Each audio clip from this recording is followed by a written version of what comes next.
அல்லி அன்னபுண்ணி கோவமா வந்து ராஜுக்கிட்ட, ராஜேஸ்வரி, நீலாம் ஒரு பொம்பளையாடி, கூட போன தம்பிக்கிட்டேயே சொத்தெல்லாம் ஏமாற்றணும், அவனை ஜெயிலில் போடணும், காலத்துக்கும் அவன் ஜெயிலில் கஷ்டப்படணும்னு நினைக்கிறியே, உனக்கெல்லாம் கொஞ்சம் கூட மனசாச்சு ஈவியாருக்கெல்லாம் இல்லையா? அவன் கூட போன தம்பி தானே, உனக்கு எப்படி இப்போல்லாம் பண்ணுறதுக்கு மனசு வருது அப்படின்னு அன்னபுண்ணி ராஜியை பயங்கரமாக திட்டுறாங்க. சொல்லப்போனால் ஒரு கட்டத்துக்கு முன்னாடி ராஜி, அன்னபுண்ணி போதும் நிப்பாட்டு, இப்போ என்ன, அவன் என் தம்பி தான், யார் இல்லைன்னு சொன்னான், என் தம்பி தான், அதுக்காக எனக்கு ஒரு கஷ்டம் வரும்போது என் தம்பி அப்படியே விட்டுற முடியுமா? இங்கே பாரு, கனடாவில் நான் நிறையா பிஸ்னஸ் பண்ணுறேன் தான், ஆனால் அது எனக்கு நிறைய லாஸ் ஆகிடுச்சு, அங்கேயே ஏகப்பட்ட கடன் இருக்குது, அந்த கடன்லாம் அடைக்கணும் அப்படின்னா விஜயோட சொத்து எல்லாமே என் பேருக்கு வந்தால் மட்டும்தான் அதை வச்சு நான் அந்த கடனை அடைக்க முடியும். அப்படி இருக்கும்போது நான் வாழ்கிறதா என் தம்பி வாழணுமா அப்படின்னு பார்த்தா ஃபஸ்ட்டு நான் வாழணும், அப்புறம் தான் என் தம்பி வாழ முடியும். அதனால தான் ஃபஸ்ட்டு நல்லா புரிஞ்சுக்கோ, நான் கனடாவிலேருந்து இந்தியா வந்ததே விஜய் மேலே இருக்க எல்லா சொத்தையும் என் பேருக்கு மாற்றணும் அப்படி மட்டும்தான். அதுக்காக தான் வந்தேன், அதுக்கான வேலையை தான் இத்தனை நாளாக பார்த்தேன். இப்போ தான் சந்தர்ப்பம் வாய்ப்புகள் கூடி வந்திருக்கு, அதனால் என்னுடைய ஆசையத்தை நிறைவேற்றுறதுக்கு எல்லாத்தையும் என் பக்கம் மாற்ற ட்ரை பண்ணேன். அதுக்காக தான் அந்த பேப்பரில் ஆடு கொடுத்தது, பிரச்சனையை உண்டு பண்ணது, இன்வெஸ்டர்கள் பிரச்சனை பண்ணது, அது மூலிமா செக்கை பவுன்ஸ் ஆக்கி விஜயத்துக்கு உள்ளே வச்சது, குடோனை எரிச்சதுன்னு எல்லாமே என்னுடைய திருவிளையாடல்கள் தான். இது ராஜி விளையாடல்கள், புரியுதா? இந்த ராஜேஸ்வரி நினச்ச மாதிரி பண்ணி முடிச்சிட்டா. கடைசியாக பத்திரத்தில் கையெழுத்து கூட வாங்கிட்டேன். நாளைக்குள்ளே சொத்து எல்லாம் என் பேருக்கு மாறிடும். அதுக்கப்புறமா சொயின்னு கனடா போயிடுவேன். கனடா போயிட்டு என் கடன் அடைச்சிட்டு திரும்பவும் இந்தியா வருவேன். அதுக்கப்புறம் தான் விஜயை வெளியே கொண்டு வருவேன். வெளியே கொண்டு வந்தாலும் விஜய் இதுக்கப்புறம் ஒரு சாதாரண தொழிலாளி தான், லேபர் ஆட்டம் என்கிட்ட எனக்கு கீழே வேலை பார்க்கணும், அப்படியே வேலை பார்த்துட்டு நான் சொல்கிறத செய்யணும், அவ்வளோதான், புரியுதா? இதுக்கடையில் நீங்கள் 2 பேர் இருக்கீங்களே, 2 பேரும் என் கண்ணில் எங்கேயாவது பட்டிங்க அப்படின்னா நாய் அடித்து விரட்டுற மாதிரி விஜயை வச்சு அவங்க 2 பேரையும் அடித்து விரட்ட வேண்டியதாக இருக்கும். அதனால் நீங்களாகவே கிளம்பி ஓடி போயிடுங்க, அதுதான் அவங்க 2 பேரும் நல்லது அப்படின்னு இங்கே ராஜி சொல்கிறாங்க. அன்னப்பண்ணே, ராஜேஸ்வரி, நீ என்னடி இவ்வளோ கெட்டவளாக இருக்க, கூட போன தம்பியாவே இந்த அளவுக்கு துரோகம் பண்ணுறியே, நீலாம் என்ன மனுஷடி, சோத்தில் உப்போடு தானே திங்கிற, கொஞ்சம் கூட உனக்கு நன்றி விசுவாசமே இருக்காதா அப்படின்னு அன்னப்பண்ணி பயங்கரமாக ராஜி திட்டாங்க.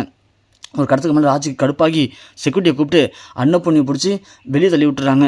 வெளியே தள்ளி விட்டதும் ராஜி இங்கே பார்த்து ரஞ்சிதா கிட்ட, பாத்தியா ரஞ்சிதா, இந்த அன்னப்பொண்ணி என்ன பேச்சு பேசான்னு சொல்லிட்டு கிளட்டி அப்படின்னு சொல்லிட்டு இங்கே ராஜி திட்டிகிட்டு போயிடுறாங்க. இங்கே அன்னப்பொண்ணி வெளியே நிற்கிறாங்க. ரஞ்சிதாவுக்கு மனசே சரியில்லை. ஏன்னா ராஜி பேசுனதெல்லாம் சரியாக தவறா? இவங்க என்னமோ மாமா பையில கையில சொத்தையும் என் பேருக்கு மாற்றணும் தான் இங்கே வந்திருக்கேன், கனடாவில் பிஸ்னஸ்லாம் லாஸ் ஆகிடுச்சு, இது எல்லாமே என் கையில் கிடச்சா மட்டும்தான் அதை அடைக்க முடியும்னு சொல்கிறாங்க. அப்படி ஒருவேளை இவங்க சொல்கிற மாதிரி எல்லா சொத்தையும் இவங்க பேர்லையே மாற்றி எல்லா சொத்தையும் விற்று அது மூலிமா அவங்க கடனை அடைச்சிட்டாங்கன்னா அப்போ மாமா நாளைக்கு நடுத்தில் தான் நிற்பாரா? அப்போது நம்ம கொடுத்த வாக்குப்படி இவங்க நாளைக்கு மாமா நம்ம கல்யாணம் பண்ணி கொடுத்தாலும் மாமாகிட்ட ஒரு சொத்துமே இருக்காதே. அப்போ நாம் மாமாவை எப்படி காப்பாற்ற முடியும்?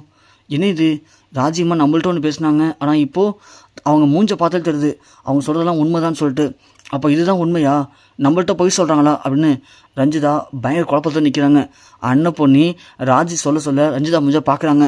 ரஞ்சிதா மூஞ்சே சரியில்லை அப்படிங்கிறத அன்னப்பொண்ணி அப்போவே நோட் பண்ணிட்டாங்க.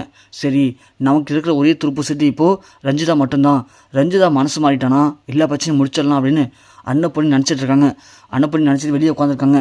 ராஜி அப்போ தான் கார் எடுத்துகிட்டு வக்கீலை பார்க்கலான்னு போகிறாங்க. போன உடனே நம்ம அன்னப்பொண்ணி உள்ளே போகிறாங்க. செக்யூரிட்டி விடலை, முதல்ல செக்யூரிட்டிகிட்ட பேசிட்டு அன்னப்பொண்ணி உள்ளே போகிறாங்க. உள்ளே போனால் நம்ம ரஞ்சிதா பயங்கர குழப்பத்தில் உட்காந்துருக்காங்க. அப்போ போயிட்டு அன்னப்பொண்ணி, ரஞ்சி இங்கே பாரு ரஞ்சி அப்படின்னு சொல்ல, ரஞ்சிதா பார்த்துட்டு, இங்கே பாருங்க அன்னப்பொண்ணி, உங்களே உள்ளே வர சொன்னது, வெளியே போக சொன்னேன், ராஜிமா வெளியே போனோன்னே உள்ளே வந்துட்டிங்களா, நான் இப்போ ராஜிமாவுக்கு ஃபோன் அடிக்கிறேன். நீ யாருடி, ராஜிமா அப்படின்ட்டு சுற்றிட்டு இருக்க, ஆனால் அவள் ஒன்று ஒரு மனுஷாவோட பார்க்கல, நீ தான் அவனை தூக்கி தள்ள வச்சு ஆடிக்கிட்டு இருக்க, என்ன சொல்கிறீங்க அப்படின்னு ரஞ்சிதா கேட்க, ஆமாம் அவளை பார்த்தியா, ஓம்னே சொல்கிறா, கனடாவில் எனக்கு பிஸ்னஸ் லாஸ் ஆச்சு, அந்த பிஸ்னஸ் சரி பண்ணால் இங்கே வந்திருக்கேன், எனக்கு வேறு எதுவும் கிடையாது, சொத்து எல்லாத்தையும் என் பேரில் மாற்றி விற்றுட்டு போய் கடனை அடைக்க போகிறேன், விஜய் தம்பி வந்துச்சுன்னா அவரை ஒரு தொழிலாளி மாதிரி என் காலுக்கு அடியில் வச்சுப்பேன்னு சொல்கிறா, நீ பார்த்துட்டு அமைதியாக இருக்க, உன் மாமா அப்போ அவள்கிட்ட கஷ்டப்பட்டு அவனுக்கு சந்தோஷமா சொல்லு பார்க்கலாம், நீ என்ன நினச்ச, உன் மாமாவை கல்யாணம் பண்ணிக்கணும்னு நினச்ச, அதுதான் ஆசைப்பட்ற, ஆனால் அவள் என்ன ஆசைப்பட்றா, விஜய் தம்பி இருக்கிற சுற்றியும் ஆட்டியை போட்டுட்டு அவரை நடுத்தல் நிற்க வைக்கணும்னு ஆசைப்பட்றா, அதுக்கு நீ உடந்தையா இருக்கிய ராஜி, என்ன ரஞ்சிதா இப்படி இருக்க அப்படின்னு அன்னப்பொண்ணி கேட்க, நம்ம ரஞ்சிதாவுக்கு அப்போ தான் புரியுது, அதானே அவங்க சொல்கிறது கரெக்டு தானே, நாம் நினச்சது ஒன்று, ஆனால் ராஜிமா நினைக்கிறது ஒன்றாச்சே, அப்போது நாளைக்கு மாமா நடுத்தில் நிற்கும்போது நமக்கும் குற்றம் வச்சா இருக்காதா, நாமளும் இதுக்கு உடந்தையாயிட்டோமே அப்படின்னு என்ன பண்ணுறது இப்போ அப்படின்னு ரஞ்சிதா யோசிக்கிறாங்க. அன்னப்பொண்ணி ஒன்றே டக்குன்னு, என்ன ரஞ்சிதா என்ன யோசிக்கிற, நம்ம பண்ண தப்புன்னு தெரிஞ்சல உனக்கு, இங்கே இப்போ ரஞ்சிதா நான் சொல்ல நல்லா புரிஞ்சுக்கோ, இப்போயும் ஒன்று கெட்டு போகல, அவள் அவள் பேருக்கு சொத்தெல்லாம் மாற்றத்துக்குள்ள நீ மட்டும் வந்து விஜய்கிட்ட உண்மையை சொல்லிட்டனா நாம் அது மூலிமா விஜய் வெளியே கொண்டு வந்துடலாம். வெளியே கொண்டு வந்துட்டான் அதுக்கப்புறமா விஜய் என்ன பண்ணணும் அப்படிங்கிறத அவனே பார்த்துப்பான். நீ வந்து விஜயை கல்யாணம் பண்ணிக்கணும்னு ஆசைப்படுறதுலாம் உண்மை தான், சந்தோஷம்தான், இல்லைன்னு சொல்ல. அது உன்னுடைய விருப்பம். ஆனால் அதுக்காக உன் மாமா சொத்தெல்லாம் இழந்துட்டு நடுத்தல நின்னா அது உனக்கு சந்தோஷமா? அப்போ உனக்கு குற்றவாளியாக இருக்காது, தப்பாட்டும் தோணாது? நல்லா முடிவு பண்ணிக்க ரஞ்சிதா. உனக்கு மனசாட்சி உறுத்துனுச்சு அப்படின்னா நீ உடனே கிளம்பி வா, வந்து ராஜிமா பண்ணல தப்பியும் உங்கள் மாமாட்ட சொல்லு. இல்லைனா அவர் எப்படி போனால் எனக்கு என்ன, அவர் எங்கே வேலை நிற்கட்டும், எனக்கு பற்றி கவலையே இல்லை அப்படின்னு நினச்சேன்னா விட்டுரு.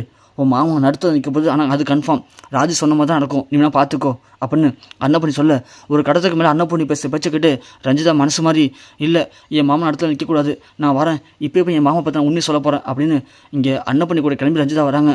வந்ததும் ரஞ்சிதா பார்த்த விஜய், சொல்லு ரஞ்சிதா, இன்னும் இங்கே வந்திருக்க, அது இவங்க கூட அப்படின்னு கேட்க, ரஞ்சிதாவனே மாமா என்ன மன்னிச்சிருங்க மாமா, நானும் இந்த ராஜிமா கூட சேர்ந்துட்டு நிறைய தப்பு பண்ணிட்டேன், ஆனால் இதுக்கு மேலே தப்பு பண்ணுறதுக்கு மனசும் இல்லை, ராஜிமா நம்ம நினைக்கிற மாதிரி நல்லவங்களே இல்லை மாமா, இவங்க சொன்னதான் உண்மை, ராஜிமா ரொம்ப ரொம்ப கெட்டவங்க தான், ஆனால் எனக்கு இத்தனை தெரியல, ஆனால் இன்றைக்கி தான் அவங்களுடைய உண்மையான சுயரூபம் என்னன்னு எனக்கு புரிஞ்சுது, அவங்க என்ன பண்ணியிருக்காங்க தெரியுமா அப்படின்னு ரஞ்சிதா ஆரம்பத்துலேருந்து இப்போ வரைக்கும் நடந்த எல்லாத்தையும் சொல்கிறாங்க.